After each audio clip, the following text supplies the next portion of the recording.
خود کا مقابلہ کبھی کسی سے نہ کرنا، تم جو بھی ہو بہت زبردست ہو۔ جو والدین کا دل جیت لیتے ہیں وہ جلد کامیاب ہو جاتے ہیں، ورنہ ساری دنیا بھی جیت کر دیکھ لو، ناکامی ساتھ نہیں چھوڑے گی۔ اس دنیا میں سب سے مشکل کام اپنے کام کے ساتھ کام رکھنا ہے۔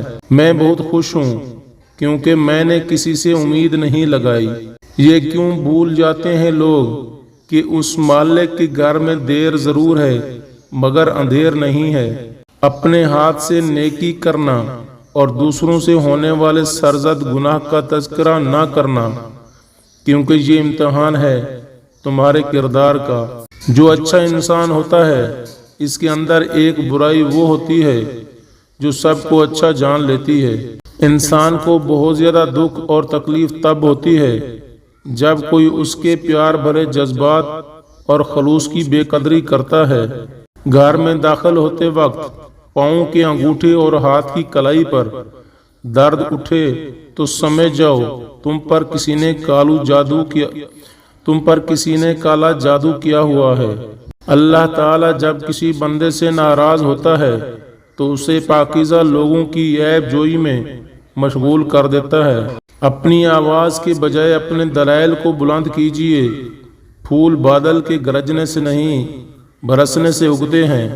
مولانا جلال الدین رومی رحمۃ اللہ علیہ فرماتے ہیں، ایک اچھا انسان کسی سے شکایت نہیں کرتا، وہ خامیاں تلاش کرتا ہے۔ اگر تم خدا کو دیکھنا چاہتے ہو تو اس کا طریقہ یہ ہے کہ تم اپنے دل میں جھانک کر دیکھو، کیونکہ تمہارا دل ایک آئینہ ہے۔ اگر یہ بدی سے پاک ہے تو اس میں اللہ تعالیٰ بھی نظر آ سکتا ہے۔